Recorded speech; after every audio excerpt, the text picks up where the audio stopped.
Let's go ahead and we'll talk about the upcoming season. This is going to be our discussion about Thunderbolts. The season released yesterday, April 2nd, 2024. I'll go ahead and start here, man. First card right out the gate. This is the one that comes with the season pass, and that is Baron Zemo, 3 cost, 5 power. On reveal, recruit the lowest cost card from your opponent's deck to your side of the location. First question, Evan, are you springing the $10? Have you done that yet? Well, the Google credit and some real money, yes. Oh, that's right. I forgot.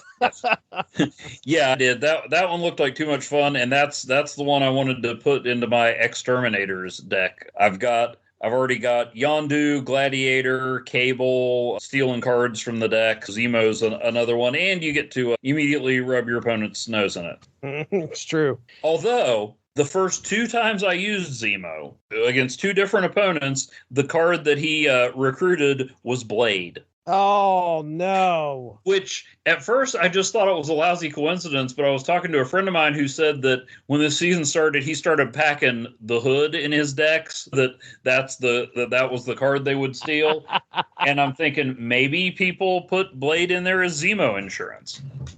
But I think the 3rd time I used him, I got Death, and that helped me win ones. Have you seen him in action? Yes, I have. The animation's cool, and even like when the deck is depleted, he's like, "So nobody." I forget exactly what he says, but it's like, "What? Nobody's coming?" I encountered him twice, and both times was because Doc Ock pulled in 4 cards. And he would pop up, and then he couldn't do anything because the location was full. I saw that happen to him twice. But he got in there, and again, he's not going to be the game breaker or anything like that, but he could definitely help out. It's nice to actually get a card from somebody. It takes that card out of that deck, puts it on your side. You get 2 cards played. No telling what the power will be for that card that you're grabbing, but also you got to think that person now has that 1 less card to draw, which impacts their deck, plus gives you a little bit of a boost as well. So I think he's definitely a factor out there for sure. Yeah. I've used him on like the kiln when you don't have as much time to fill it up, or Mojo World where you're trying to fill it up fast, or the raft. He's great in those situations. Smart. And I think I played him on Camartage a time or 2. That deck is just all about getting rid of cards. I go back and forth having Gambit in it, but like I've got Cable, Baron Mordo, who doesn't get rid of a card but can make it pretty useless. Yondu, Gladiator. Usually by the end of it, their deck's pretty empty, and then I've got Silver Samurai and Black Bolt in there to start taking stuff out of their hand too. That's beautiful. That's beautiful. And then Death. I had Death and Null in there, but it didn't always get to the point where it was worth having. I just had to choose one or the other, and then since Death, you can get her pretty low. I did that. I've got Negasonic in there too, and then Swarm doesn't exactly fit the theme, but he's in there for hopefully Gambit to toss or Silver Samurai to discard. You don't really lose anything that way.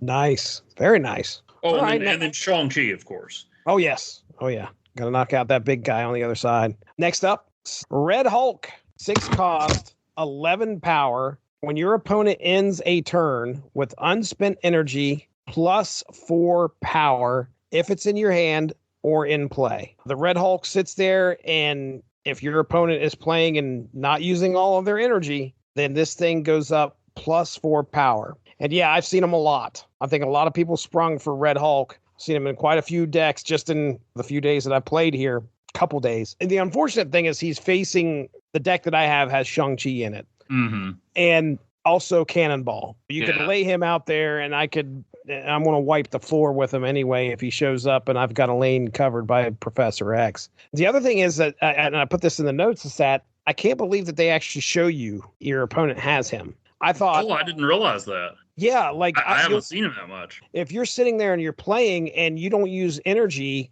the Red Hulk will show up for a quick second. The card will show up, and then you watch the power go up by 4, wow. and then it goes away. So you know if he's going to be coming out, which really, it kind of blows my mind that they do that. I put in here to pair him with Sunspot and Armor. I don't even know if you need to do Sunspot, really, because Sunspot is there over it.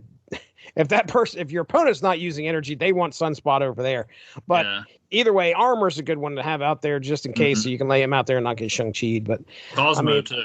Cosmo, yes. Yeah, that's. I mean, that's especially if you're not using many on reveals. Agreed. That's where Cosmo gets squeezed out of my decks. Is I'm like, he might cramp my style. Kyra's another good one. Oh yeah, yeah. Kyra would protect him. Definitely want to get him, but the next one we'll talk about him and one of his spotlight cash mates. I want, so I'm trying to decide whether I should just use that 6,000 on Red Hulk. But man, I really would like to get Cannonball. Ideally, I would use a spotlight key and get Red Hulk first thing. Then use 2 spotlight keys next week and get the featured card and Jeff, and then have 6,000 tokens. But I did have a stretch like that once where I got the featured card with 1 spotlight token twice in a row, but I'm not counting on that. Right.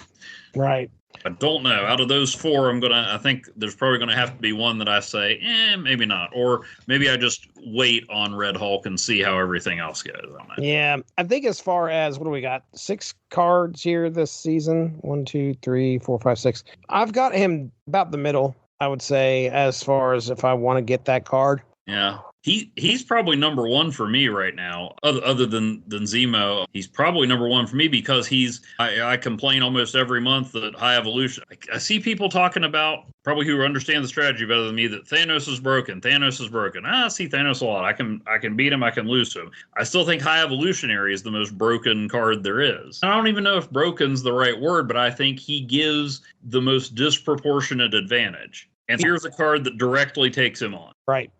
So many of those evolved cards count on unspent energy, and here's a card that can be dangerous when you do that. Yeah. And it's not a total balance, but I like that. But he's definitely, to me, a higher priority than the next card, although it's probably my number 2. But the fact that I really finally, after a year that he's been available and I haven't tracked him down, that I want to get Jeff is making me hesitate to use any spotlight keys this week. I got you. Because this one and the next one in Jeff, there's we'll talk about the other cards, but these first 2 are the ones that I want the most of the featured cards. Right. And the others have their place and all look pretty useful. I wish Red Hulk or this next one were a little later in the season. Yeah, let's talk about that next one. U.S. Agent, 2 cost, 3 power. Ongoing 4, 5, and 6 cost cards here have -3 power, -3 power. And that's a lot of cards that card can affect. I put down here, it's a nice answer for Hela. And I think the only reason I put that is because Hela's going to drop a bunch of crap or have a bunch of stuff appear. And usually you got to worry about the 6 cost, and -3 power might not be very impactful, especially if you got Infinite and Giganto on the other side of things. But it adds up. It does. Yeah. And it's 4, 5, and 6 cost. So that's a wide range of cards there. I called him like the reverse man thing. Right. Which sounds like an inappropriate wrestling move, but no. And it should be noted, one of the best costumes in Marvel. Oh yeah, U.S. Agent, black, red, and white. Yeah, and I started to say another character who's a better Captain America in Snap than Cap. I don't know that this power could work for Captain America. It seems a little more negative, whereas Cap's inspirational. But this is the man who, in comics and movies, walked up to Thanos solo and said, "Hey, I ain't backing down from you." I could see it working for Cap. But again, now another Cap analog that you're going to put in your deck before Captain America almost every time. And you also got to remember this is an ongoing 4, 5, and 6 cost cards. That's you as well. Yeah, you pair them with Luke Cage, or another thing. Love going back to that Silver Surfer deck, which doesn't have a lot of 4, 5, and 6 cost cards. He could hang out with the Brood or something like that. Oh yeah. Doesn't drop. So that's where I want to use him. I want to take a shot at him and Jeff. Of course, I also know mathematically that I could spend 2 spotlight keys and not get either of them, which again is why I hesitate to go after Red Hulk just yet. Mm-hmm. I've got the tokens to get him, but then I can't get Cannonball, and I just thought Cannonball's another character who could destroy a card for my that deck I use Zemo and Cable in. Oh, it's true. That's true. I don't know why Cable seems so much better with that Greg Capullo variant. I have other Cable variants. They're cool. It's the same effect, but I don't know. It just seems so much better with that ridiculously oversized 90s gun. perfect. All right, next card, Red Guardian. 3 cost, 3 power. On reveal, afflict the lowest power enemy card here with -2 power and remove its text. I was kind of struggling as to like, okay, what card? This is pretty specific. It's going to hit. The big thing is it's going to give a -2 power to the lowest power enemy card there, which is that's good. Removing its text is just going to be kind of like a bonus to me, depending on if it can get pulled off. You play him against Mobius or Zabu. That's true. Sunspot, Echo. If you go after Null, if Null gets laid out early, no, I think it'd be pretty effective. Like I said, a lot of these aren't as exciting to me after Red Hulk and U.S. Agent. Also, I'm not familiar with that version of Red Guardian's costume. I like the classic red and white, but this version. At first, like I said, I was excited by the first two. I didn't think much of this one. I can see him being pretty useful in the right spot. Okay. And again, like I said, not to sound like a broken record, but there's another 3 costs. I always like to see who else I can pair with Silver Surfer, and who can forget the classic Silver Surfer Red Guardian team up from Soviet Super Soldiers #8. Let me check Mike's Amazing World for the. Oh no, Mike's Amazing World only does real comics. Okay. Yes. But the other thing is, either of his effects, maybe afflict the lowest power enemy card here with -2 wouldn't quite be worth the 3 cost, but either one of those effects would be good. And the fact that you've got them both on a 3 cost card, not too shabby. Yeah. I said that he is going to be the mortal enemy of Iron Man. Oh, yeah.